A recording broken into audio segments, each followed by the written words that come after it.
ટકા લઈને 50% આ લોકો પેમેન્ટ પૂરું કરે. આવી રીતની કથા કરીને તમને બધાને કથાનું દાન કરાવીએ.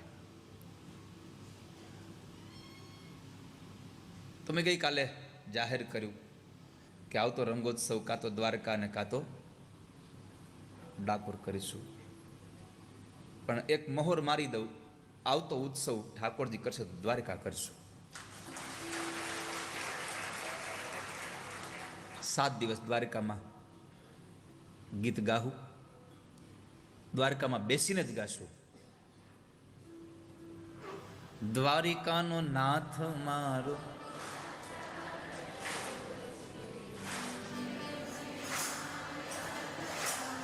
આવું છે ને દ્વારકા ગીત ગાવા? કેટલા લોકોને આવું છે? આ વખતે તો રજીસ્ટ્રેશન અગાઉ જ કરી દેવું છે. આ પછી છે ખુદી આયલું આવે છે, પછી વ્યવસ્થા નથી થતી, પછી અમારે આશ્રમ ગોતો અમારા વ્યાસજીને વારે ઘડી આવવું પડે છે. એ લગભગ ભવનભાઈ 3 થી 4 વખત આવ્યો અહીંયા, અને અહીંયા આવીને મને ફોન કરે, દાદા અહીંયા આશ્રમ આટલા મોંઘા છે. મેં કીધું જે હોય તમે લખી લો, અત્યારે કરી દો. હવે આપણે શંખ વગાડ્યો છે એટલે હવે યુદ્ધ કર્યા સિવાય ઉધાર જ નથી. તો તમને બધાને આવતા રંગોત્સવમાં દ્વારકા આવવાનું મારું આમંત્રણ છે. અને એ દ્વારકાની એ કથામાં એક દિવસના મનોરથી અમારે ભવાનભાઈ છે. આજ હવારનો જ ફોન આવ્યો મને કે તમે દ્વારકા કરો, ડાકોર કરો, જ્યાં કરો ત્યાં એક દિવસના મનોરથી અમે છીએ.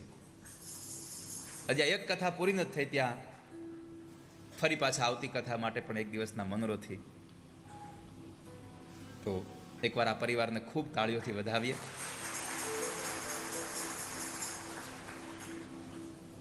હવે 6 મનોરથી ગોતવાના બાકી રહ્યા છે, પણ એ થઈ જાય. આવતો ઉત્સવ આવશે ત્યાં, એમાં એક દિવસનો મનોરથી અમારો પુનિતભાઈ છે.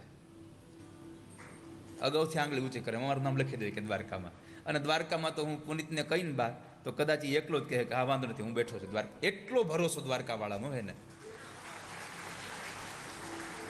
એટલે 2 થયા, અમારા મનર બાપા ત્રીજા. 3 દિવસના યજમાન એટલે થઈ ગયા. અહીંયા એક દિવસના મનીષાબેન છે. હે ઓહો, અમારે વિદ્યાનગરથી મનીષાબેન આવ્યા છે. એક દિવસના મનોરથી ઈ છે. લો 4 થઈ ગયા. હવે કેટલા બાકી રહ્યા? હે એક દિવસના એ છે. કેટલામો દિવસ થયો? આ 5મો દિવસ. અમારે મનીષભાઈ છે, આમ તો જો કે ગાંધીનગર રહે છે અને મૂળ તો અમારે પૂના છે. આખો પરિવાર, એને સ્મિતાબેન આખો પરિવાર ખૂબ સેવામાં ઠાકોરજીની છે. 5મા દિવસના ઈ મનોરથી છે. એક વખત એને ટાળીઓથી વધાવી લો. એક પુનિતભાઈ, તમારી કૃપા છે, પૂછી લેવું છે, આપણે કાલ લખાઈ દેવું. હવે લ્યો પૂછો.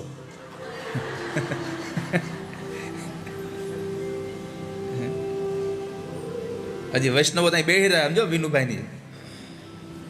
આમાં તો વિનુકુમાર, આમાં તો હામેથી ફટનાને બોલે તો જ વારો આવે, નકર અહીંયા તો હાથીમાં વારોય ન આવે. તો ઠાકોરજી છે.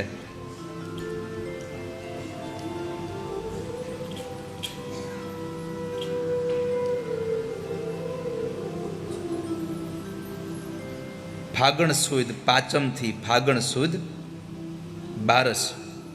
આપણે એવું કરાય, 6 થી 13 કરીએ એટલે આપણો ઉત્સવ આપણો હજી પૂરો થાય ને એટલે બીજા દિવસે ભાગવું ન પડે આપણે. કારણ કે આપણે તથાસ્તુ એ 9 અને 10 માર્ચ 2027 તથાસ્તુ વિદ્યાપીઠમાં આપણો ઉત્સવ છે, ભગવાનનો પાટોત્સવ છે. અને એ પાટોત્સવમાં આપણે એ તારીખમાં આખી તથાસ્તુ વિદ્યાપીઠનું આપણે લોકાર્પણ કરવા જઈ રહ્યા છીએ. એટલે 9 અને 10 2 દિવસનો કાર્યક્રમ. મારે તો પહેલેથી મગજ હતું કે આ વખતે ન્યા કથા કરીને ઉત્સવ કરવો.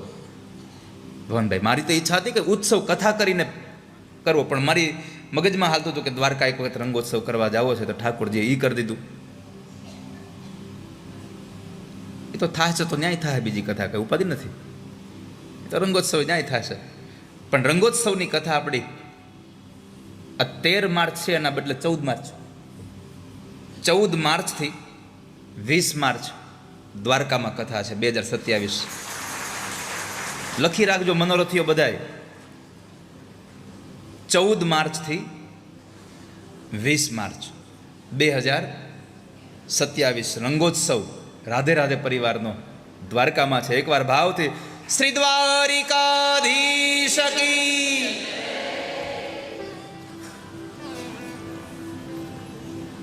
એટલે શું છે, અમેરિકાથી ઓલા બધા આવ્યા હોય ને ઉત્સવમાં તેને રોકાવા થાય ને. પ્રવીણ દાદા, તો અમેરિકા વાળા આવ્યા હોય તો રોકાવું પડે ને પછી ઉત્સવમાં.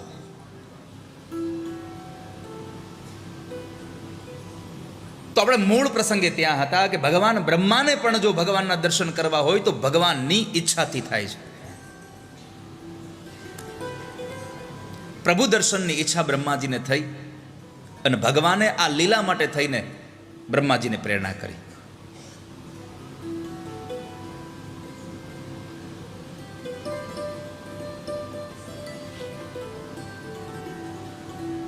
ભગવાનના દર્શન કરવા માટે વાલા ભક્તજનો સૌથી સાચી વાત કહું, બુદ્ધિની જરૂર નથી. ભગવાનના દર્શન કરવા માટે તમારા હૃદયની જરૂર છે, તમારા કાળજાની જરૂર છે. પણ બ્રહ્માજીએ કર્યું ઊંધું. જે જગ્યાએ હૃદય લઈને જવાનું હતું ત્યાં બુદ્ધિ લઈને ગયા. ભગવાનના મંદિરમાં તમે જ્યારે જાઓ ત્યારે વાલા વૈષ્ણવો, પરમાત્મા પાસે તમારા હૃદયનો ભાવ લઈને જાજો, તમારું કાળજું લઈને જાજો. ભગવાને બધા જ ગોવાળિયાઓને કહેલું કે આપણે આવતીકાલે બધા વનભોજન કરીશું. એટલે સૌ લોકો વનભોજન માટેની સામગ્રી બધા ઘરેથી લઈને આવજો, પોતપોતાના ઘરેથી. પેલું વેલું વનભોજન ભગવાને ચાલુ કર્યું. આ બેનો હવે જે વનભોજન કરવા જાય છે ને, અધિક મહિનામાં જાઓ ને તમે કે શ્રાવણ મહિનામાં? ક્યારે જાઓ? શ્રાવણ મહિનામાં. અધિકમાં જાય એ જઈ જતા હોય ત્યાં, છોડો. એ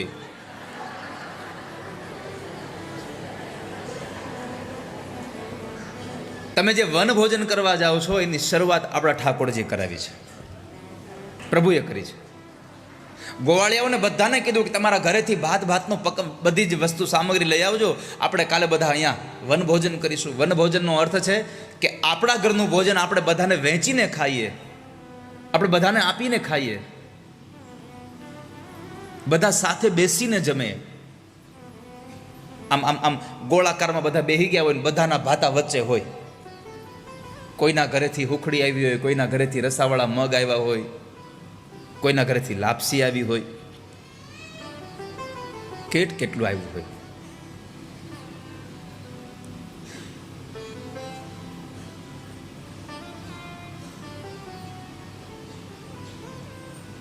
તો બધાને ભગવાને કહ્યું એટલે મધુમંગલે આવીને એની માં પૂર્ણિમાસીનો દીકરો મધુમંગલ, શાસ્ત્રકારોએ મહાપુરુષોએ અને પૂર્ણિમાસીને માયાના રૂપ બતાવી છે. પૂર્ણિમાસીને આવીને કીધું કે માં, સવારે મને છે ને સુખડી બનાવી દેજે હો. કનૈયાએ કહ્યું છે આપણે કાલે બ્રહ્મભોજન કરી, આપણે બધા વનભોજન કરીશું એટલે મને તું સુખડી બનાવી દેજે. પૂર્ણિમાસીએ પોતાના દીકરા મધુમંગલ ઉપર આમ હાથ રાખી, હાથ પ્રસરાવીને કહ્યું, બેટા આપણા ઘરમાં લોટ પણ નથી, હું તને શું બનાવી દઉં? મધુમંગલ કહે છે કે માં મને કંઈક બનાવી દેજે, નહીં તો કનૈયો બધા મારા ઉપર હસી પડશે. પૂર્ણિમાસીએ ગંભીરતા સાથે એટલું કહ્યું કે દીકરા આપણા ઘરમાં 3 દિવસની ખાટી છાશ પડી છે, એ લઈ જાજે.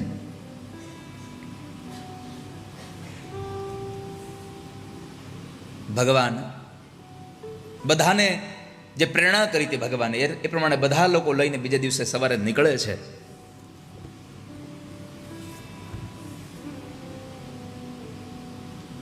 બધા જ્યારે નીકળે ત્યારે પૂર્ણિમાસીનો છોકરો પૂર્ણિમાસીએ આપેલી ખાટી છાશ, મધુમંગલ કહે છે માં બધા જ લોકો, કનૈયો એના ઘરેથી રોજ તાજું માખણ લઈને આવે, તાજું દહીં લઈને આવે અને હું એને આ ખાટી છાશ આપીશ.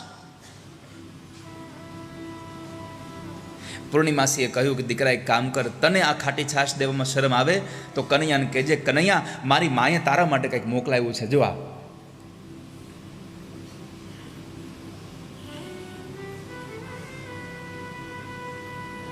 મધુમંગલ આવે છે.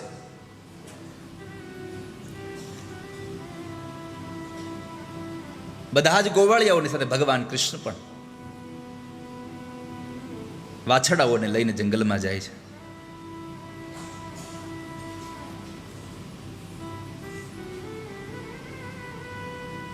જ્યારે પરમાત્મા સૌને લઈને ગયા,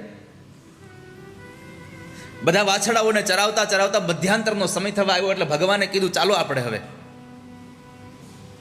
વાછડાઓ પાણી પીશે, વાછડાઓ લીલું લીલું ઘાસ ખાશે અને આપણે બધા આપણી ભૂખને શાંત કરીએ. આપણે બધા જ આપણે ભોજન કરી લઈએ.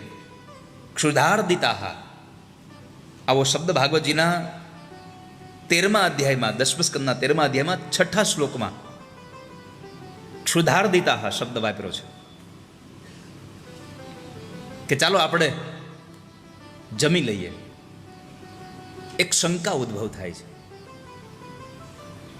કે આ પ્રશ્નમાં, આ કથામાં, કે ભગવાન બધાને જમવા લઈને જ્યારે જાય છે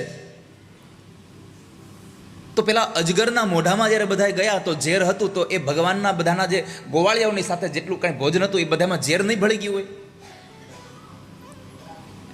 ભાગવતમાં એક કથા એવી પણ છે કે પરમાત્મા જ્યારે ગોવાળિયાઓની હારે બધા લોકો જ્યારે જંગલમાં જતા વનમાં, ત્યારે વનમાં પહોંચીને જ્યારે વાછડાઓને જે જગ્યાએ ચરાવવાના હોય એ જગ્યાએ ચરાવતા પહેલા પોતાના બધાના જે ઓલા શિકા છે, જેમાં જમવાનું ભાતું લઈને આવ્યા છે, એ બધા લોકો વૃક્ષની ડાળીએ ટીંગાડી દેતા હતા અને પછી બધા લોકો રમતા હતા. અને બીજું એક આનું નિરાકરણ એ પણ છે, જેને શંકા થઈ કે કદાચ આ ભોજન ઝેર ન બની ગયું હોય તો છીકાઓ 12 હતા. અને બીજું કે જેમ પરમાત્માની અમીમય દ્રષ્ટિથી ગોવાળિયાઓ સજીવન થયા, અમૃતમય દ્રષ્ટિથી ગોવાળિયાઓ સજીવન થયા, તો ભગવાનની દ્રષ્ટિ એના ભોજન ઉપર પડે તો ઝેરમાંથી ફરી પાછું અમૃત થઈ જાય. ઝેરનું અમૃત બની ગયું હશે. અને એ પરમાત્મા સૌની સાથે ભગવાન ભોજન લેવા માટે બેઠા છે. પરમાત્મા જ્યારે બધાની મધ્યમાં બેઠા છે, બધા જ ગોવાળિયાઓ આમ આમ ચારે ફરતા બેસી ગયા, પ્રભુ વચ્ચે છે અને અમે લીડર વચ્ચે જ હોય. ભગવાન મધ્યમાં બેઠા છે. હવે ચારે બાજુ ગોવાળિયા છે, ભગવાન આ બાજુ મોઢું રાખે તો આ બધાને ભગવાનનો ચહેરો ન દેખાય. ભાગવતજીમાં સ્પષ્ટપણે લખ્યું છે કે ભગવાન ચતુર્મુખ બન્યા, જો કે 8 મુખવાળા બન્યા એવું લખ્યું છે. 8 દિશાઓમાં ભગવાને પોતાનું મોઢું રાખ્યું છે અને ગોવાળિયાઓની હારે ભગવાન જમે છે. પરમાત્મા બધાને જમાડે છે. પરમાત્માનું પેલું જે મંડળ હતું એ 8 ગોવાળિયાનું હતું, બીજું મંડળ 16 ગોવાળિયાઓનું હતું, ત્રીજું મંડળ આમ 32 ગોવાળિયાઓનું હતું. આમ ભગવાનની હારે હજારો ગોવાળિયાઓ હતા અને છતાંય ભગવાનની નજર બધા સામે હતી. પરમાત્મા આટલી આ દિશાઓના મુખવાળા બન્યા, ઉપર અને નીચે આ 2 મુખ ભગવાનના નથી, બાકી 8 મુખવાળા ભગવાન બની અને ગોવાળિયાઓની મધ્યમાં બેઠા છે. હવે તમે વિચાર કરો, આ વૃંદાવનમાં તમે જે જગ્યાએ ફરી રહ્યા છો ત્યાં ઠાકોરજી જ્યાં રમણ રહેતી છે, જ્યાં ભગવાન વાછડાઓ ચરાવવા જતા હતા, એ જગ્યાએ તમે જ્યાં જઈને બેઠા હતા, તમે વિચાર કરો, તમે જેમાં આમ કુંડાળામાં બેઠા હતા ને એમ જ ઓલા ગોવાળિયાઓ કુંડાળામાં બેઠા હતા. આપણામાંથી પણ એકાદો કોઈક વચ્ચે બેસી ગયો હશે, એ કૃષ્ણ હતા. આ લીલાઓનું તમે સ્મરણ કરો ખાલી, કે જેમ આપણે અત્યારે ખાલી આમ આપણે ફરવા આવ્યા જેમ બેઠા છીએ અને એકબીજાનું ભોજન પરસે છે. પાત્ર શું હતા? જેનું પણ પાન મળે, જેની ડાળી મળે એની ઉપર લઈ લેતા હતા. કારણ કે આ કર્મકાંડી બ્રાહ્મણો નહોતા કોઈ કે પવિત્રતા જોવે, આ તો ભાવવાળા હતા. ખાલી જે કાંઈ મળ્યું, કોઈ વૃક્ષની ડાળી મળે, કોઈ મોટું પાન મળે, એની ઉપર બધા ઉપર લોકો ભોજન કરવાનું ચાલુ કરતા હતા.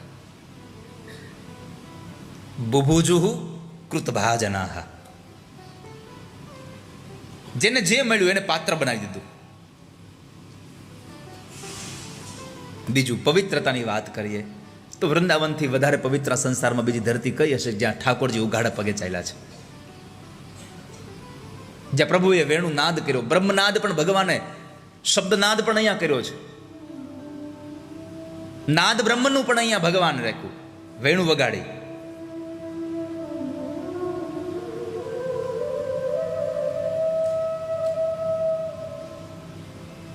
ભગવાન ભજન કરવા માટે જ્યારે જમવા માટે બેઠા છે, ખાલી કલ્પના કરો કે શું ગોવાળિયા સૌભાગ્યશાળી હશે કે જે ભગવાનની હારે પંગતમાં બેઠા છે, પ્રભુ સાથે જમવા બેઠા છે. આપણે પ્રભુની ધરતીમાં આવીએ તોય આપણને આટલો આનંદ આવે છે, તો જે ગોવાળિયાઓ ભગવાનની હારે જમવા બેઠા હશે એ ગોવાળિયાને કેટલો આનંદ આવતો હશે. ત્યારે ભગવાન જમવા બેઠા એનું દ્રશ્ય નિરૂપણ કરાવતા ભગવાન વ્યાસ શ્લોક લખે છે. 13મા અધ્યાયનો 11મો શ્લોક છે. બિભ્રદ વેણુમ જઠર પટયો શૃંગમ વેત્રે ચકક્ષે વામે પાણો મસૃણ કવલમ તત્ફલાન્યંગુલિષુ તિષ્ઠન મધ્યે સ્વપરિસુહૃદો હાસયન સ્વર્ગે લોકે મિશતિ વિભુજે યજ્ઞભૂપાલકે. શ્લોક ગાયો તમને નહીં સમજાણો હોય, પણ હું તમને કહેતો જાઉં, ભગવાન જ્યારે જમવા બેઠા હતા ત્યારે એની વાનગીઓ કેમ રાખી હતી ભગવાને. ભાગવતજીનું નિરૂપણ કરે છે. તમે વિચાર કરો, આ ભગવાન ભાગવત વ્યાસની દ્રષ્ટિ તો જુઓ, ઠાકોરજી કેમ બેઠા હશે, એ કેમ ખાતા હશે, એનો હાથ શું હશે, હાથમાં કેમ રાખ્યું હશે. તમારે ખાલી આંખ બંધ કરીને ઠાકોરજીને જોવાના છો. પીળું પીતાંબર પહેર્યું છે, માથામાં ભગવાન આમ પાઘડી વાળી છે, મોર પીછ નાખ્યું છે, માં એને તૈયાર કરીને મોકલે છે, કપાળમાં ચાંદલો કર્યો છે, આંખમાં ભગવાનને કાજળ આંજ્યું છે માએ. આપણે જેમ એ બાજુ આપણા સૌરાષ્ટ્ર પ્રાંતમાં છોકરાઓને અહીંયા કાળું ટીલકું કરવાની જેમ રિવાજ છે, નાના છોકરાઓને આપણે કાળું ટીલકું અહીંયા કરીએ કોઈ નજર ન લાગે, એમ ઘણા ઘણા પ્રાંતોમાં ગાલમાં કાળા ટપકા કરે. આપણે તો પગમાં હોતે કરી દઈએ, હથેળીમાં કરી દઈએ, અહીં કાનની વાહે કરી દઈએ, તેડે અને કાળો ભડબાર જેવો કરી મૂકીએ, કપડાં બગાડીએ, એટલું કાળું લગાડ્યું હોય. નજર ન લાગે શ્યામ સુંદર ને ટપકા કરી દઉં ગાલમાં. તો ભગવાન જ્યારે જમવા બેઠા ત્યારે શું શું વસ્તુ હતી, અને એ વસ્તુઓમાં પરમાત્માને કયા હાથમાં કઈ વસ્તુ હતી એનું નિરૂપણ ભગવાન બતાવે છે. ભગવાને પોતાની વેણુ એના ફેટામાં નાખી.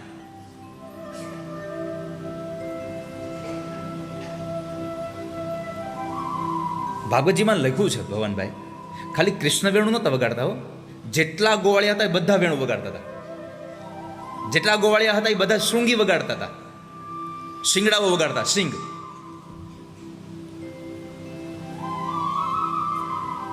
ભગવાને આ બગલની નીચેના ભાગમાં અહીંયા પેલી શિંગ દબાવેલી હતી,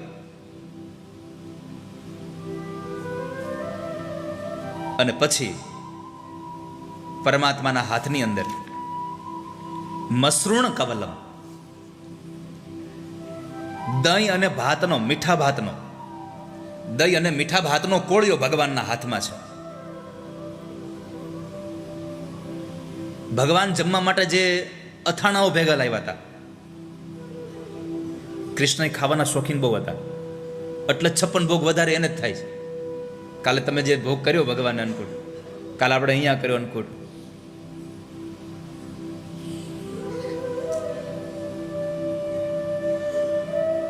ભગવાનને કેટલી વખત દ્વારકામાં તો કેટલા અન્નકૂટ થતા છે ઠાકોરજીના, કેટલી પ્રકારના ભગવાનને ભોગ ધરાતા હશે.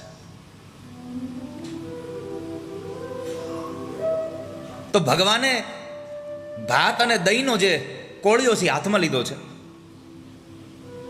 અને પછી તત્ફલાન્યંગુલિષુ, ભગવાને કોળિયો હાથમાં રાખ્યો અને બાકીનું બધું હાથમાં, આંગળીઓમાં અથાણાઓ રાખ્યા. તિષ્ઠન મધ્યે સ્વપરિસુહૃદ, પોતાના સુહૃદ મિત્રોની મધ્યમાં ભગવાન બેઠા છે.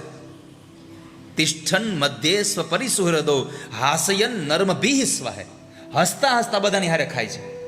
ભગવાન અહીંયા શીખડાવે છે કે તમે જમવા બેસો ત્યારે પ્રસન્ન ચિત્તે તમારે જમવું જોઈએ, ચડી ગયેલા મોઢે નહીં.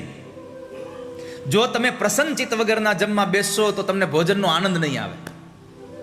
માટે જમવા બેસો ત્યારે હાસયન નર્મભી સ્વહે, થોડુંક નિર્મળ હાસ્ય હોવું જોઈએ. બહુ હસવું નહીં, નકર વળી પાછા ઓતરાઈ જાઓ.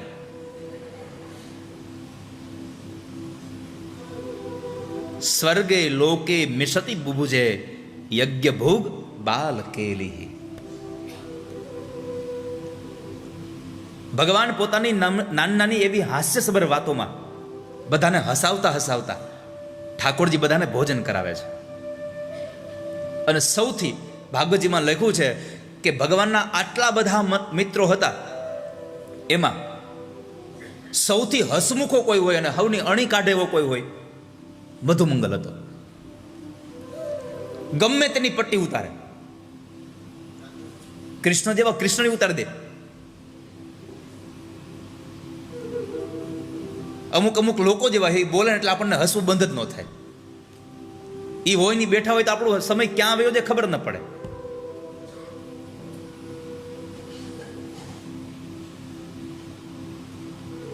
ભગવાનની લીલાઓ વહી રહી હતી, વગર પાણીએ વહી રહી હતી.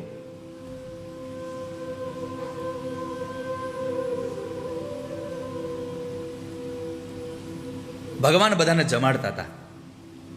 એમાં બરાબર પેલો મધુમંગલ મહાપુરુષોએ બે વાત બતાવી છે, એક ખાટી છાશ બતાવી, એક ખીર બતાવી છે. એટલે ભગવાન બધાની વસ્તુઓને જે આમ કરતા હતા ત્યાં મધુમંગલ નક્કી કર્યું આ ખીરને પીવાની હોય, લાવ જલ્દી પી જાઓ કે મારા ભાગ્યમાં આવશે જ નહીં. તો મધુમંગલ જલ્દી આમ માંડ્યો પીવા, મોઢામાંથી જેટલી પેટમાં ગઈ એના કરતાં અડધી પેટમાં ઉપર પડી, ઉપરથી પેટમાં બહાર પડી. તો ભગવાન જરા હસીને બોલ્યા છે કે મધુમંગલ, તને તો બહુ જલ્દી છે ખીર પીવાની કે મોઢામાંથી ઉદરમાં જઈને રાહ ન જોઈ શકો, સીધી પેટ ઉપર નાખી દીધી તે.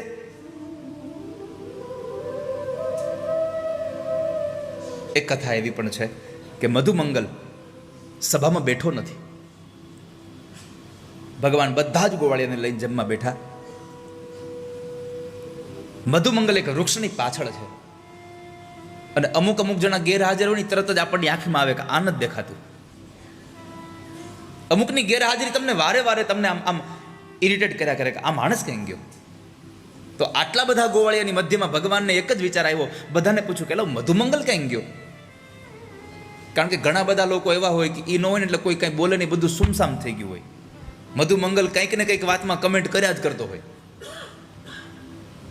તો પરમાત્માએ પૂછ્યું કે મધુમંગલ ક્યાં છે. એક સખો જોઈ ગયો, કનૈયા પેડ કે પીછે છુપા હુઆ હૈ. ભગવાને જોયું, એ મધુમંગલ અહીંયા આવ. મધુમંગલ આવતો નથી. આ બધાને એમ થયું કે કંઈક સારું લાવ્યો હશે એટલે એને એકલા એકલા ખાઈ જવું હશે એટલે નથી આવતો. પણ મધુમંગલની ભાવના સારી હતી કે બધા જ લોકો સારી સારી વસ્તુ લાવ્યા છે, બધા મને સારું સારું હમણાં આપશે. હું તો ખાટી છાશ લાવ્યો છું, કોઈને ખાટી છાશ અપાય નહીં. જો હું કોઈને આપી ન શકું તો મારે કોઈનું ખવાય નહીં ક્યારેય. હું જો મારી કંઈ એને ભોજન ના આપી શકું તો હું એનું કાંઈ ન ખાઈ શકું. એટલે મધુમંગલ નથી ખાવું એટલા માટે ઝાડની પાછળ સંતાઈ ગયો. ભગવાનને બોલાવ્યો પણ ન આવ્યો એટલે ભગવાન ઉઠીને ઊભા થયા અને ગયા. લેવા માટે જઈને ગયા તો મધુમંગલને થયું કે કૃષ્ણ હમણાં આવશે ને આ ખાટી છાશ પીશે તો મારા ઉપર હસી પડશે. એટલે ઝડપથી પેલી ફૂલડી એને મોઢે માંડીને માંડ્યો પીવા. જલ્દીથી પીવા લાગ્યો. અડધી પેટમાં જાય, અડધી બહાર નીકળે છે. ભગવાન આવીને એ હાથમાંથી ફૂલડી લઈ અને એની હેઠી ફૂલડી જે છાશ હતી એ ભગવાન પીવે છે. ખાટી છાશ જ્યારે ભગવાને પીધી ત્યારે મધુમંગલ એટલું પૂછ્યું, કનૈયા તને છાશ ખાટી ન લાગી? ભગવાન પ્રસન્ન ચિત્તે એકદમ હાસ્યસભર ભગવાનના મુખ સાથે ભગવાન બોલ્યા છે, મધુમંગલ છાશ જરૂર ખાટી હતી પણ આજે મીઠી એટલે લાગી, તારી માં પૂર્ણિમાસીનો પ્રેમ ભળ્યો ને એટલે તારી ખાટી છાશ મીઠી લાગી. આ કથા આપણને બતાવે છે કે વસ્તુ કેટલી મીઠી છે એના ઉપર આપણને મીઠાશ નથી લાગતી. પીરસવાવાળો માણસ, આપણને આપવાવાળો માણસ, એની ભાવના કેટલી મીઠી છે એના ઉપર તમને સ્વાદ આવી રહ્યો છે. પરમાત્માને ભાવનાથી આ વસ્તુ અર્પણ કરવી જોઈએ. જે કાંઈ આપો એ સંપૂર્ણ ભાવ સાથે અર્પણ કરીએ. અને મેં હંમેશા કહ્યું છે કે તમને ક્યારેય પણ કોઈ વ્યક્તિને, પરમાત્માને કોઈ પણ જગ્યાએ વસ્તુ આપવાની ઈચ્છા થાય તો તો ભલે ઓછી આપો, વધારે ના આપો તો કાંઈ નહીં, ભલે ઓછી આપો, પણ જે આપો એ સારામાં સારું આપવું, નકર આપવું જ નહીં કોઈ દિવસ. જે આપવું છે એ બેસ્ટ આપો.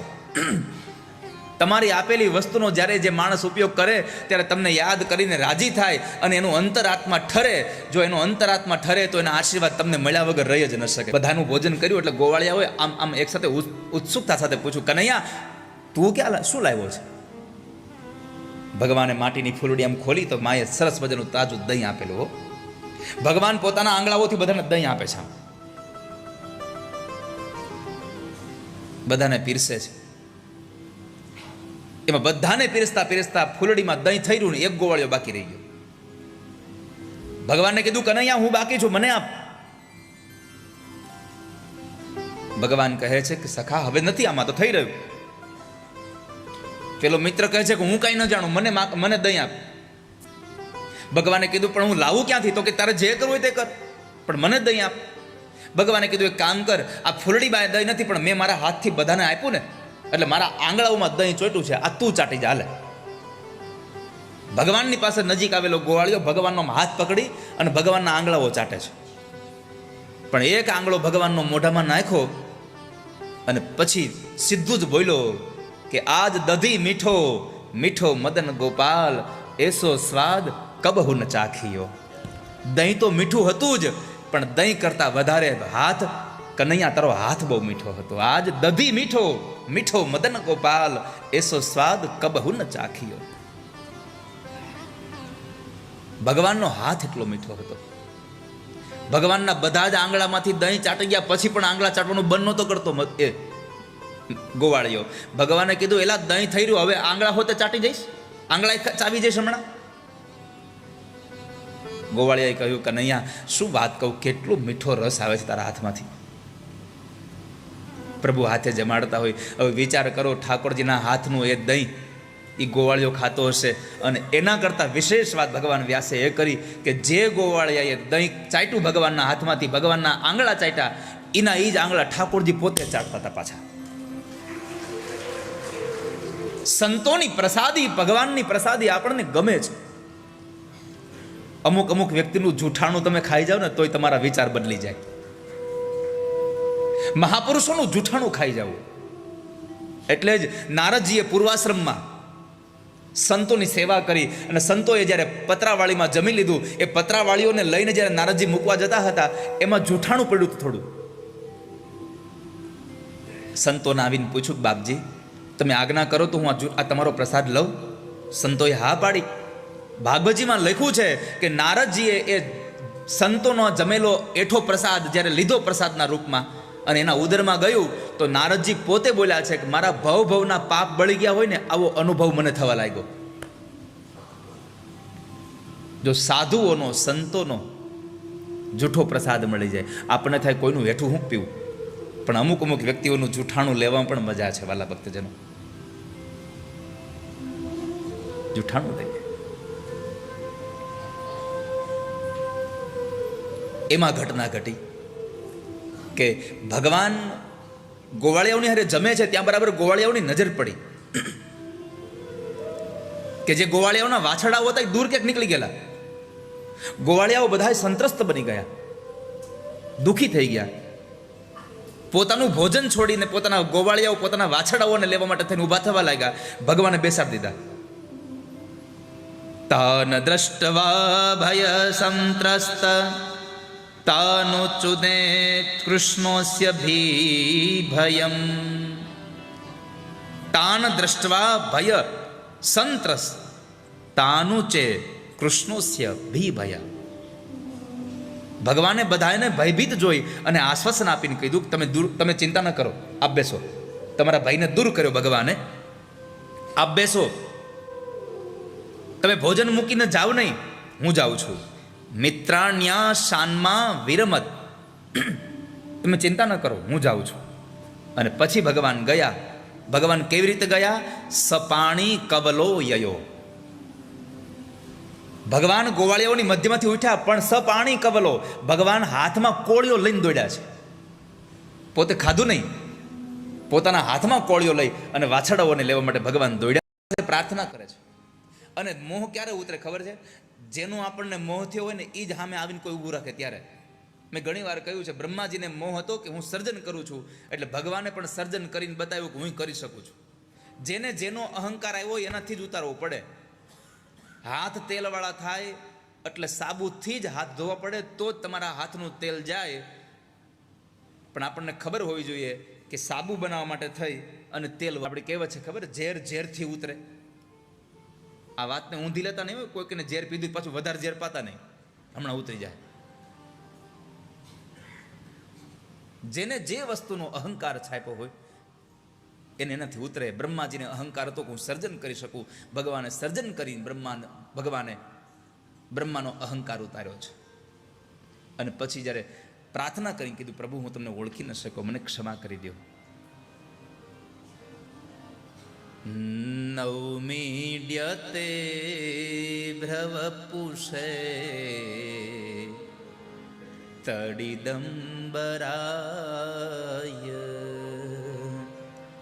ગુંજાવતં સપરિપી છલ સન્મુખાય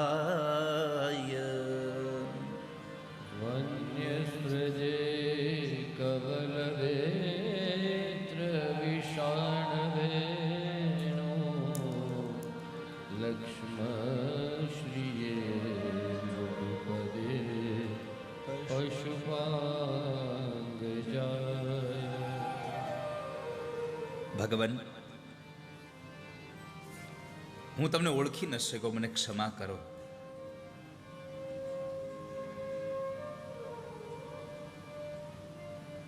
બ્રહ્માજીથી બોલાતું નહોતું. બ્રહ્માજીના શબ્દો બધા અડધા તૂટતા હતા. અને આમ પણ મોટા માણસની સામે જઈએ ત્યારે આપણી વાણી આમ આમ આમ આમ સરળતાથી ન નીકળે. આપણને ડર લાગ્યો એટલે તૂટું તૂટું બોલે. ખબર હોય તો એ કઈ ન કે જવાબ ન દે કે. ભવનભાઈને આનો અનુભવ છે. એ અમર તથાસ્તુ આવે એટલે ઓલાને બધી ખબર હોય ભૂલી જાય પાછો. અમુક વ્યક્તિની સામે તમે બોલી જ ન શકો.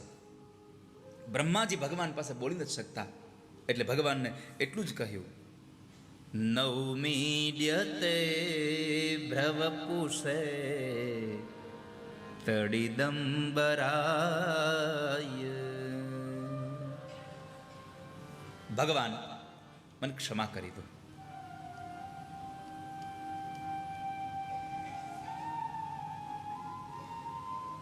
ભગવાન, તમને હું પ્રસન્ન કરવા માટે હું પ્રાર્થના કરું છું. હું તમને રાજી કરવા માટે પ્રાર્થના કરું. પ્રાર્થના પ્રભુને પ્રસન્ન કરવા માટે જ છે, માગવા માટે નથી કાંઈ. આપણે તો પ્રાર્થનામાં જ બધું માગી લઈએ છીએ. પ્રાર્થના પ્રભુને પ્રસન્ન કરવા માટે છે. અને પ્રભુ પ્રસન્ન થાય પછી બધું તમને આપી દે. પ્રસન્ન થયા પછી ભગવાન બધું તમને આપતા જ રહે. તમારી પ્રાર્થના સ્વીકારાઈ જવી જોઈએ. અને જો તમને કદાચ એ વાતમાં તમને ભરોસો ન હોય તો હમણાં થોડા વખત પહેલાની વાત સાંભળી લો તમે. થોડા વખત પહેલા એટલે કે અડધો કલાક પહેલાની વાત. દ્વારકાની ખાલી એક વખત આપણે જાહેર કર્યું દ્વારકા કથા કરવી છે. આપણી પ્રાર્થના ઠાકોરજીએ સ્વીકારી એનું પ્રમાણપત્ર ઠાકોરજી અહીંયા આપી દીધું ને. 5 જ મિનિટમાં 7 દિવસના યજમાનના નામ આપી દીધા. બોલો ભગવાને. દ્વારકામાં આ ભગવાને પ્રાર્થના સ્વીકારી છે. મારો કહેવાનો મૂળ ભાવ આ છે. અને પ્રાર્થના શું કામ છે? ઠાકોરજીને રાજી કરવા માટે, પ્રભુને પ્રસન્ન કરવા માટે પ્રાર્થના છે. ભગવાન, તમે પિતાંબરધારી છો. તડિદંબરાય, પિતાંબર. આપકા મેઘ સા શરીર, તમારું મેઘ સમાન તમારું શરીર છે અને વીજળી સમાન તમારા વસ્ત્રો છે. તમારા કાનમાં ગુંજાના કુંડલ છે, માથામાં મોર પીછ છે, ગળામાં વનમાળા છે, કવલવેત્ર, અને તમારા ડાબા હાથમાં ભાતનો કોળિયો છે. ભગવાન હજી ભાતનો કોળિયો લઈને દોડ્યા છો પાછળ. બ્રહ્માજી જુએ છે, પ્રભુ કવલવેત્ર, તમારા કાંખની એટલે કે બગલની નીચે વિષાણ વેણુ તમારું ચિહ્ન છે. અને લક્ષ્મીએ જ અનેક રૂપોને ધારણ કર્યા છે. મૃદુ પદે પશુપાંગ જાય, તમે જે પગ અસ્યાપિ દેવ વપુષો મદનુગ્રહસ્ય સ્વેચ્છામયસ્ય ન તુ ભૂતમયસ્ય કોપી દેશે મહિત્વવસિતો મનસાંતરેણ સાક્ષાત તવૈવ ભૂતે. પરમાત્માએ આ બધી જ માયા કરતા કરતા એક લીલા જે ભગવાને કરી, ભગવાન બ્રહ્માજી અહીંયા આવ્યા હતા, બ્રહ્માજી માફી માગીને જાય, બ્રહ્મલોકમાં જાય, એના પહેલા ભગવાન બ્રહ્માજીનું રૂપ લઈને બ્રહ્મલોકમાં પહોંચી ગયા. મારી પ્રશંકા કરી, બ્રહ્મલોકમાં પહોંચી ગયા. બ્રહ્મલોકમાં પહોંચીને દરવાજે ઉભેલા બધા લોકોને કહેતા ગયા, સાંભળ્યું, હમણાં એક નવો બની બેઠેલો બ્રહ્મા આવવાનો છે, અંદર નો આવવો જોઈએ. કઈ વાંધો નહીં. ભગવાને પોતાની માયા બ્રહ્મા ઉપર ચલાવી.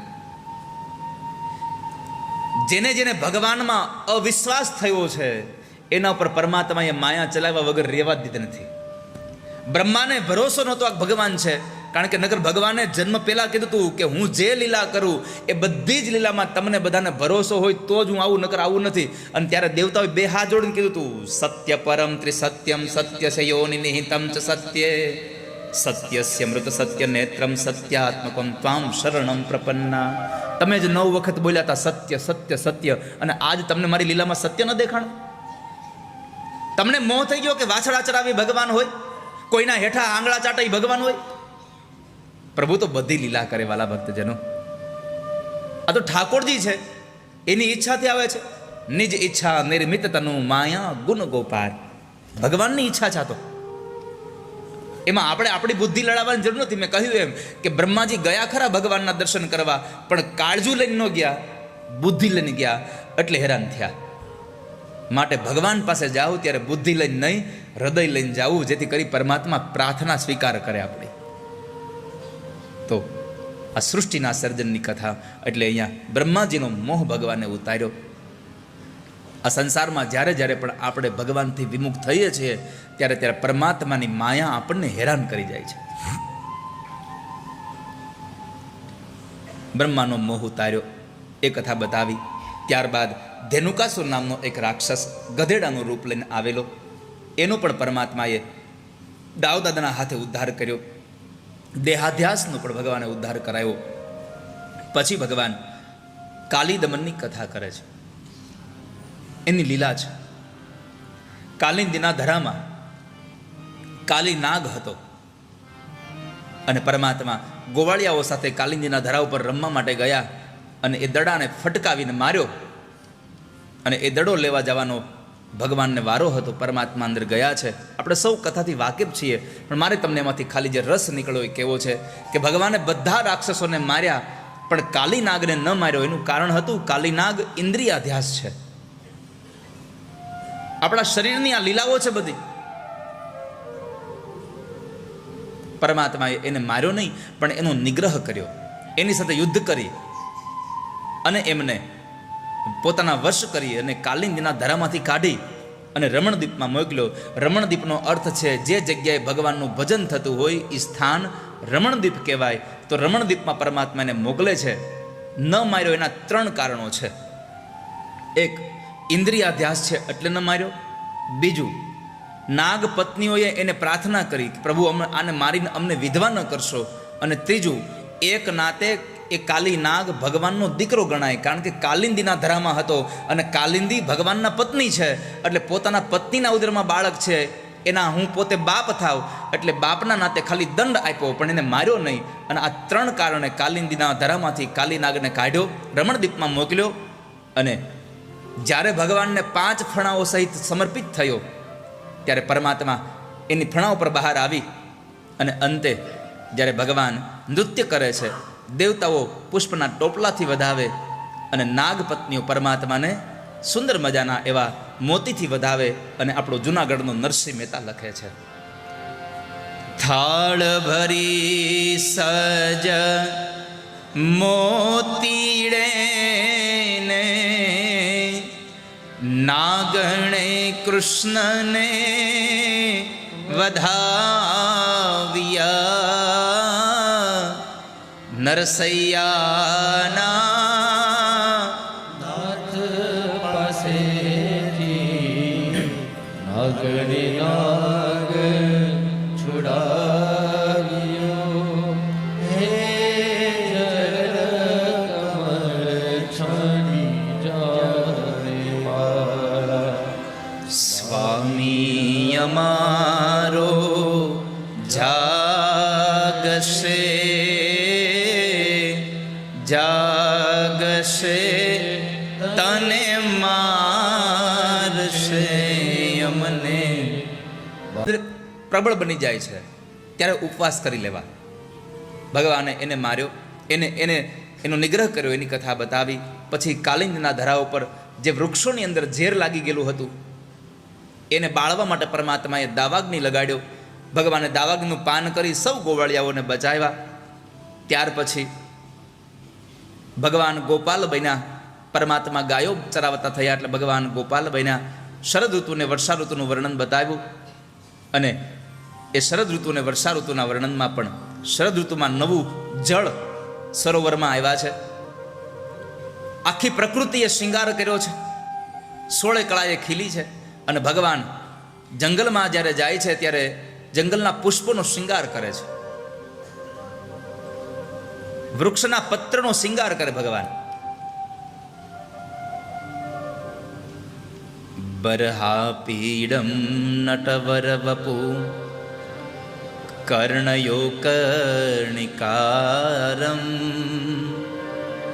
બિભ્રદવાસ કનક કપિશમ વૈજયંતીમ ચ માલામ રંધ્રાન વેણુર્ગધસુતયા પૂરયન્વૃંદે વૃંદારણ્યો સ્વપદરમણં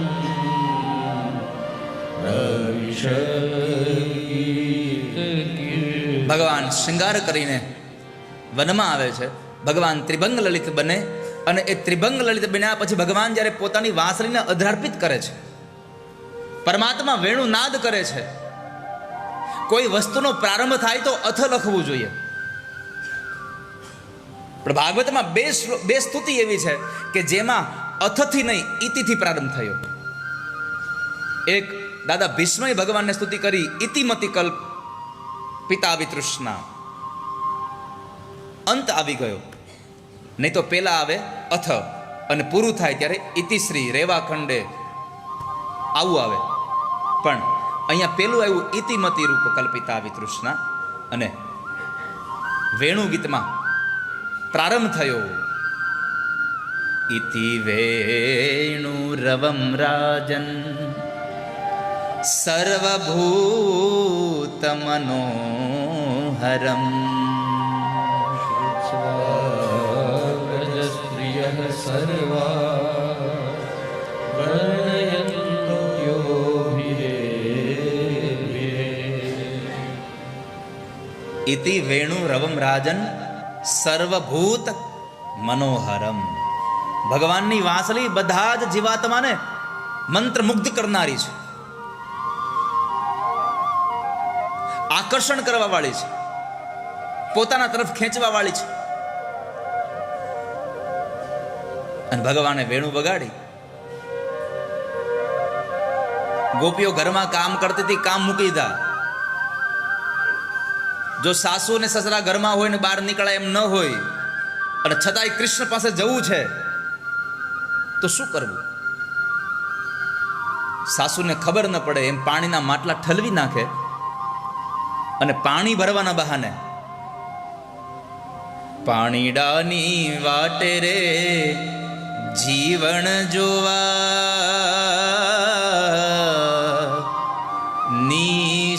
નીસર્યા રેલો.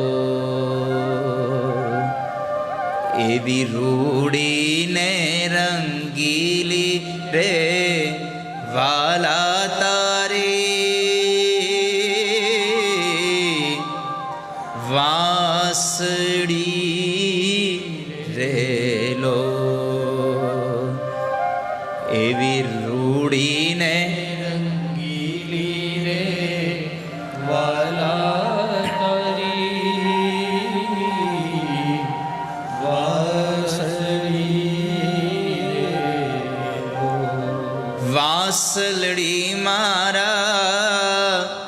મન મંદિરીએ સંભળાય જો પાણીડાની વાટે રે જીવન જોવા નિસર્યાયેલો. ગોપી હાલ્યા વન રાતે વનની મોજાર જો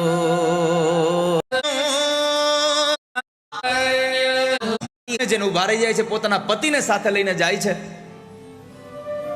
અને એ પાછો આપણો કનૈયો એની સામે ટગર ટગર જોયા કરે છે.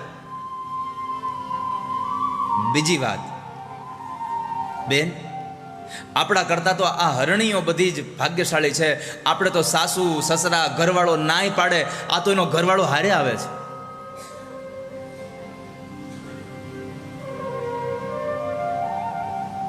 ભગવાનની વાંસળી સાંભળીને મોરલાઓ મંડે નૃત્ય કરવા. ભગવાનની વાંસળી સાંભળી જ્યારે મોરલો નૃત્ય કરે છે, પરમાત્માને પકડવા દોડે છે. જેમ ભગવાન પાછળ આવે તેમ તેમ મોરલો દોડતો જાય આગળ આગળ. અને આમ કરતા કરતા કરતા કરતા એ મોરલો ક્યાં જઈને ઉભો રહ્યો? બરસાનામાં વૃષભાનુના ફળિયામાં જઈને ઉભો રહ્યો. વૃષભાનુના આંગણે જઈને ઉભો રહ્યો. ભગવાન વૃષભાનુના આંગણા સુધી પહોંચી ગયા અને એ સમયે બરાબર આહલાદીની શક્તિ રાધિકા માથા ઉપર માટલી લઈ અને યમુના જળ ભરીને આવે ને આંગણામાં બેની મુલાકાત થઈ. પહેલી વહેલી મુલાકાત જો કોઈ ગોઠવી દીધી હોય તો આ મોરલાએ પહેલું વહેલું મુલાકાત આ બે મોરલાએ ગોઠવી. એટલે ભગવાને પછી મોરલાને કીધું કે મયુર, તે મને રાધિકા સુધી પહોંચાડ્યો, આ તારો મારા ઉપરનો ઉપકાર છે. આ ઉપકાર હું કેમ ભૂલું? એના માટે થઈને હું કાયમ માટે આ ઉપકારને યાદ રાખવા આ તારું મોર પંખ મારા મસ્તક ઉપર ધાર અને એ જળ સુધી પહોંચાડ્યા. ત્યારે ભગવાને કીધું કે આ અવતારમાં નહીં, પણ તારો આ બદલો હું આવતા અવતારમાં ચૂકવીશ. આ તારા જેટલા પીછાઓ ખરી ગયા છે એ પીછાઓને મારા માથા ઉપર ધારણ કરીશ. આવું ભગવાને વરદાન આપેલું હતું. તો પરમાત્માએ આ મયુર પંખને પોતાના મસ્તક ઉપર પધરાવ્યું છે. આ હરણીઓની પ્રશંસા કરી. ઘટના તો એ જોવા જેવી હતી, જ્યારે બે જણા હામાં ઉભા રહી ગયા ને, ચોટી ગયા બે. મોરલી હાથમાં, વાંસલી હાથમાં રહી ગઈ, ફૂક જ ન લાગી. જબ દેખી વૃષભાનુ દુલારી, હિય બીચ ઊઠી હૂંક, બંસી રહી ગઈ હાથ में फिर न लागी फूंक. હાથમાં વાંસલી રહી ગઈ, ફૂક જ ન લાગી. ઓલી મોરલી વગાડતા હોય કોઈ અને પછી તમે અહીંયા લીંબુ લઈને જાઓ સામે, ઓલી મીઠી આંબલી લઈને તમે જાઓ, પછી વગડે જ નહીં. એમ હિય બીચ ઉઠી હૂંક, બંસી રહ ગઈ હાથ में फिर न लागी फूंक. કનૈયાની એકની દશા નથી થઈ. આ રાધાજીની આ દશા હતી. માથા ઉપરથી માટલી પડી ગઈ. મટકી ભર રાધે જમના તટકી, બિખરી જુલ્ફે ગલે પર લટકી. બહુ સરસ લખ્યું છે, બિખરી જુલ્ફે ગલે પર લટકી. આ બેનો હવે આગળ વાળ રાખતા થયા છે, એ રાધા વખતનું આવેલું આવે છે. આ ફેશન રાધાએ આપી છે. બિખરી જુલ્ફે ગલે પર લટકી, मटकी मई थी रटना रटकी, वो आन मिले तो परी अटकी, अटकी न रही गति घूंघट की, घटकी मटकी में हुई वही नटकी रटना थी, फिर दाद सिर से डार दी मटकी, कटकी कटकी हो गई मटकी. भगवान ने जोया पछी राधिकाथी રહેવાયું નહીં, તો માથા ઉપરથી એ માટલી નાખી દીધી અને એ માટલી નાના નાના ઠીકરા બની ગયા. આ બેયની દશા આવી હતી. એવું આ વેણુ ગીત જે ભગવાને વાંસળી વગાડી અને ત્રણેય લોકને મંત્રમુગ્ધ કર્યું એ કથા બતાવી. ત્યાર પછી કાત્યાયની વ્રત કર્યું સ્ત્રીઓએ. ભગવાનને પતિ તરીકે મેળવવા માટે, પરમાત્માની પૂજા કરવા માટે માની આરાધના કરી. કાત્યાયની મહામાયે મહાયોગિન્યધીશ્વરી થાય. ભગવાને વાસના હટાવડાવી વસ્ત્રહર લીલાની કથા બતાવી, બ્રાહ્મણોએ યજ્ઞ કરાવ્યો અને એ બ્રાહ્મણોના યજ્ઞમાં પરમાત્માએ ભોજન માંગ્યું, પણ ગોવાળિયાઓને ભોજન ન આપ્યું, તો બ્રાહ્મણ પત્નીઓ ભગવાનને ભોજન આપ્યું અને ભગવાને બ્રાહ્મણ પત્ની ઉપર કૃપા કરી, એ કથા બતાવી. પછી પરમાત્મા સૌને લઈ અને ગોવર્ધનની પૂજા માટે ગયા. ઇન્દ્રમદ ભંગ લીલાની કથા હતી, એના માટે સૌ ગયા. કારણ કે ઇન્દ્રનો યજ્ઞ ભગવાને બંધ કરાવ્યો. નંદ બાબા આદિએ બહુ કહ્યું કે કનૈયા, આ ઇન્દ્રનો યજ્ઞ નહીં કરીએ તો ઇન્દ્ર કોપે ભરાશે. બાબા એને જે કરવું હોય તે કરી લે. યજ્ઞ કરવો તો આપણે ગોવર્ધનનો જ યજ્ઞ કરીશું, એની જ પૂજા કરીશું. અંતે ભગવાનની હામાં હા ભેળવીને બધા ગયા અને બન્યું પણ એવું જ કે ઇન્દ્ર કોપે ભરાયો અને સાંવર્તક નામના પ્રલયંકર મેઘને મોકલી અને 12 માસ ખાંગા થયા. અહીંયા મુશળધાર વરસાદ વરસ્યો, ચારે બાજુ જળબંબાકાર થયો. ત્યારે બધા જ લોકોએ કનૈયાને કીધું કે જો કનૈયા, આપણે ઇન્દ્રનો યજ્ઞ ન કર્યો, આ એનું પરિણામ છે. હવે કોણ બચાવશે આપણને? અને એવા સમયે પરમાત્માએ 9 વર્ષની ઉંમર, ભગવાને એ જ સમયે પોતાના ડાબા હાથની ટચલી આંગળીના નખના ટેરવા પર ભગવાન ગોવર્ધનનાથને તોડી અને સૌ લોકોને પોતાનો આશ્રય આપ્યો છે. અને જ્યારે ભગવાને ગોવર્ધનને તોડ્યા ત્યારથી પરમાત્મા ગિરિરાજ ધરણ બન્યા છે. બોલીએ ગિરિરાજ ધરણ કી, ગોવર્ધનનાથ કી. ભગવાન ગોવર્ધનનાથ બન્યા છે. સૌને પરમાત્માએ આશ્રય આપ્યો. બધા લોકો પર્વતની નીચે આવ્યા છે. એ ગોવર્ધન પર્વતને ઉઠાવ્યો ભગવાને. 1 દિવસ 2 દિવસ નહીં, 7 દિવસ સુધી ગોવર્ધન પર્વતને તોડી રાખ્યો. એ ગોવર્ધન પર્વતને તોડી 7 દિવસની લીલા થઈ એટલે ઇન્દ્રને અહંકાર ઉતર્યો કે હવે બ્રહ્મનો અવતાર થઈ ચૂક્યો છે. એકાંતમાં આવી અને ભગવાન પાસે પ્રાર્થના કરી અને પોતે ભગવાનને કહેવા લાગ્યો, પ્રભુ મને ક્ષમા કરી દો, હું આપને ઓળખી ન શક્યો, મારી ભૂલ થઈ ગઈ. પરમાત્મા પાસે આવી અને પ્રભુને ક્ષમા માગી અને ભગવાનને કહે છે, વિશુદ્ધ સત્વમ તવ ધામ શાંતમ તપોમયમ ધ્વસ્તરજસ્તમસ્કમ માયામયોયમ ગુણસમ પ્રવાહો ન વિદ્યતે તે ગ્રહણાનુબંધઃ. ન વિદ્યતે તે ગ્રહણાનુબંધ, ન વિદ્યતે તે ગ્રહણાનુબંધ. આ ગોવર્ધન લીલાની કથામાં સૌથી પહેલો ભગવાનનો સંદેશો છે પ્રકૃતિની પૂજા કરવી. પ્રકૃતિને સાચવવી જોઈએ, એની પૂજા છે, એની કથા. કોણ ખાશે? તો ભગવાન પૂજ્ય પણ બન્યા અને પૂજનીય પણ બન્યા. પૂજક પણ પોતે, પૂજનીય પણ પોતે. પરમાત્મા સ્વરૂપ લઈને ઉપર બેઠા અને આ ગોવાળિયા જે કંઈ આપે એ આપે છે. બીજું, નંદ બાબા પૂજા કરે ત્યારે ભગવાને એક વાત કરી હતી કે બાબા થોડું ચંદન ઓછું લગાડજો, મારા ઠાકોરજીને શરદી થઈ જશે. આ કથાનો સંદેશો આપણને એ આપે છે કે તમે ભલે પથ્થરની મૂર્તિની પૂજા કરો કે પંચ ધાતુની મૂર્તિની પૂજા કરો, પણ એ મૂર્તિની પૂજા કરો ત્યારે સમજવું આમાં ઠાકોરજી બિરાજે છે, આમાં ભગવાન બિરાજે છે. જો આ તમારી ભાવના નહીં હોય તો ભગવાન નહીં મળે તમને ક્યારેય. તમારા મંદિરમાં ખાલી મૂર્તિ છે એમ નહીં, સ્વયં પરમાત્મા બિરાજે છે, આવો ભાવ કરવો જોઈએ. બાકી એક જણો ભગવાન કૃષ્ણની પૂજા કરતો તો મૂર્તિ મંદિરમાં રાખીને રોજ અગરબત્તી કરે, પણ રોજ કાંઈકનું કાંઈક માગે, ભગવાન આપે નહીં તો અકળાઈ ગયો. તો કૃષ્ણ ભગવાનની મૂર્તિ ઉપાડીને ઘરની મંદિરની બહાર ખૂણા મૂકી દે. કામ કરવું નથી, ખોટા ખોટા ભોગ ખાઈ જાઓ છો, અમારા અગરબત્તીની સુગંધ લઈ જાઓ છો. એની જગ્યાએ બીજા ભગવાનની મૂર્તિ મૂકી. એ ભગવાનની મૂર્તિ મૂકીને એ ભગવાનને આમ કૃષ્ણની જેમ આમ આરતી ધૂપ કરતો હતો સુગંધિત અગરબત્તીની. ત્યાં ખબર પડી કે આ મૂર્તિ હોતે જ સુગંધ લે છે. તે એ આરતી અધૂરી રાખી અને રૂ લઈ અને કૃષ્ણ ભગવાનની મૂર્તિના નાકમાં રૂ ભરાયું. કામ કરવું નથી ને આવી સુગંધ લઈ જાઓ છો. જેવું આમ બરાબર નાકમાં રૂ ભરાયું, ભગવાન પ્રગટ થયા. માગી લે, શું જોઈએ તારે? પ્રસન્ન થયો તારી પૂજાથી. ઓલો આંખ ઉફાડીને કહે છે કે અહીંયા અંદર બેહાડીને પૂજતો તો તઈ નહોતું સાંભળતું. આ નાકમાં રૂ ભરાયું તઈ સાંભળ્યું દેવાનું. ભગવાને કીધું એ નાકમાં રૂ ભરાયું ને એટલે જ મને યાદ આવ્યું કે મારે જવું જોશે. કેમ? તો કહે છે કે તને ખબર પડી કે આમાં હું છું. મૂર્તિમાં ચેતન છે એ તને સમજાવ્યું એટલા માટે પ્રગટ થયો. એમ આપણને બધાને જ્યાં સુધી પથ્થરની મૂર્તિમાં પણ જો પરમાત્મા ચેતન બિરાજે છે એવો ભાસ નહીં થાય, એવો અનુભવ નહીં થાય તો એ મૂર્તિ તમારું કામ નહીં કરે કોઈ દિવસ. જ્યાં પણ તમે પૂજા કરો છો તમને ચૈતન્ય ભાવ હોવો જોઈએ. પ્રભુ બિરાજે છે એ તમને ખબર હોવી જોઈએ.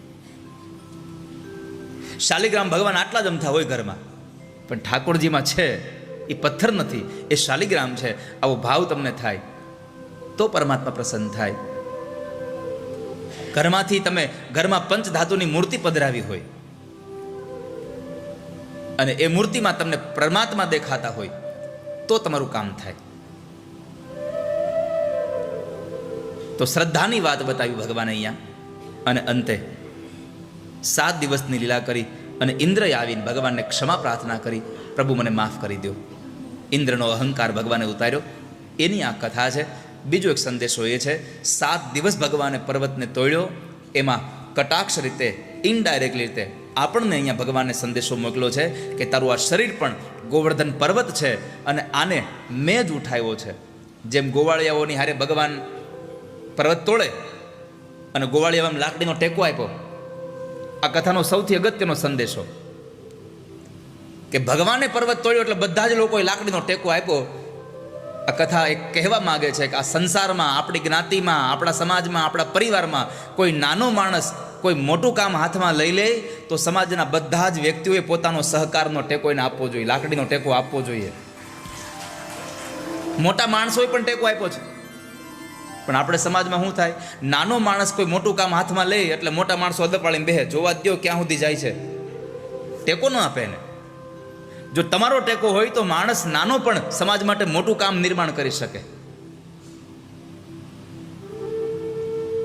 તમારા બધાનો ટેકો ન હોય તો હું આ તથાસ્તુ બનાવી શકું ખરો? મને કહો, હાલો ચાલો, મારી કાંઈ તાકાત છે કે હું તથાસ્તુ બનાવી શકું?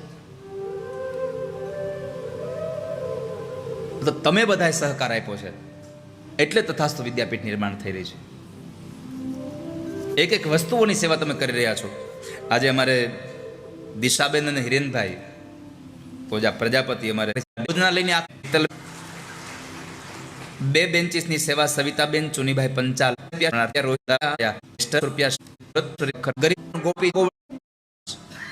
અને ભગવાને એ શરદ પૂર્ણિમાની રાત્રિએ ગોપીઓને રાસ રમાડે. એ રાસ પંચાધ્યાયીમાં પ્રવેશ કરાવીએ. આ રાસ એટલે ભગવાનમાં ભળી જવાની કથા. કોઈ સ્ત્રી અને કોઈ પુરુષનો રાસ નથી. આ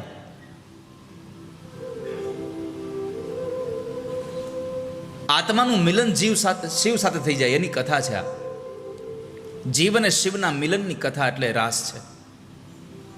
આ સ્ત્રીઓ રામાવતારના ઋષિ મુનિઓ હતા, એ બધા જ કૃષ્ણ અવતારમાં ગોપી બનીને આવ્યા ભગવાન સાથે રાસ રમવા માટે થઈને. અને પરમાત્મા એ રાસલીલાની કથા કરે. ભગવાન પીતા રાત્રિ શરદોત્ફુલ્લ મલ્લિકા ક્ષરંતુમ મનશ્ચક્રે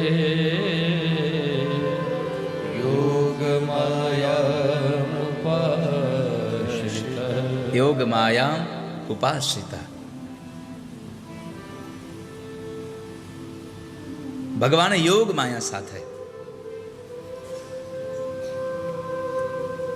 રાસ પંચાધ્યાયની લીલા કરી છે.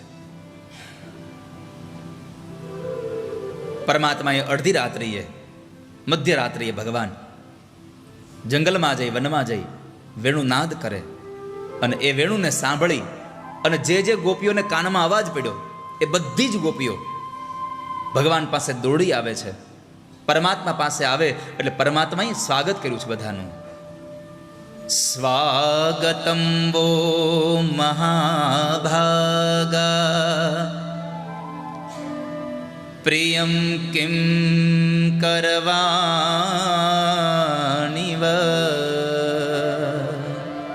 રજસ્યામયં કચ્ચિ